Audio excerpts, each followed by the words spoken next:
মুহূর্তে শাহবাগ মোড় এবং এর আশেপাশের এলাকা জাতীয়তাবাদী ছাত্র দলের নেতা কর্মীদের স্লোগানে প্রকম্পিত।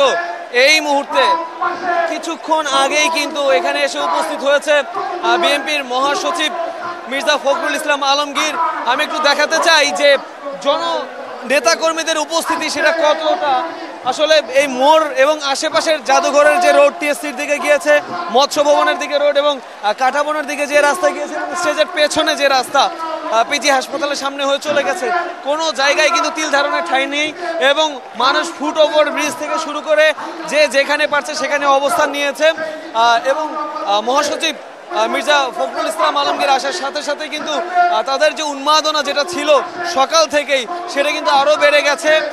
আপনি জানেন যে এই সমাবেশে ভার্চুয়ালি যোগ দেবেন আজকের সমাবেশের প্রধান অতিথি বিএনপির ভারপ্রাপ্ত চেয়ারম্যান তারেক রহমান।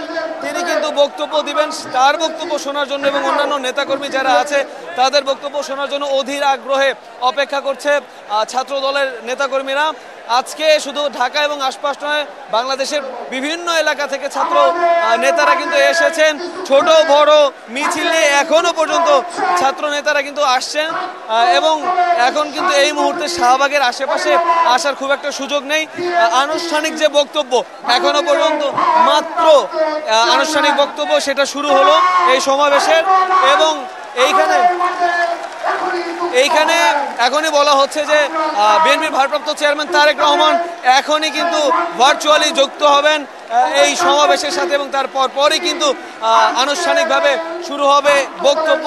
এবং আমরা নেতাকর্মীদের সাথে কথা বলেছি, তারা আমাদেরকে যেটা জানিয়েছেন যে জুলাই এবং আগস্টের যে চেতনা তারা ধারণ করে গণ অভ্যুত্থান করেছিলেন, সেই নতুন বাংলাদেশে আসলে অন্যায়, অত্যাচার, রাহাজানি, খুন এবং লুটপাট, চাঁদাবাজি সেটা চলবে না।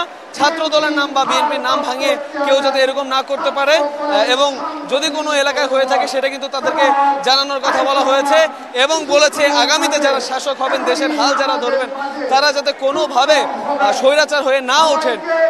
গত পতিত আওয়ামী লীগ সরকারের যে বিদায়, যেভাবে তাদের পতন হয়েছে, সেই পতনের দিকে সবাইকে সেই পতন থেকে শিক্ষা নেওয়ার কথা নেতাকর্মীরা বলছেন এবং স্বৈরাচার রুখে দিতে ছাত্রদল সদা সোচ্চার সেটা তারা কিন্তু জানিয়েছেন।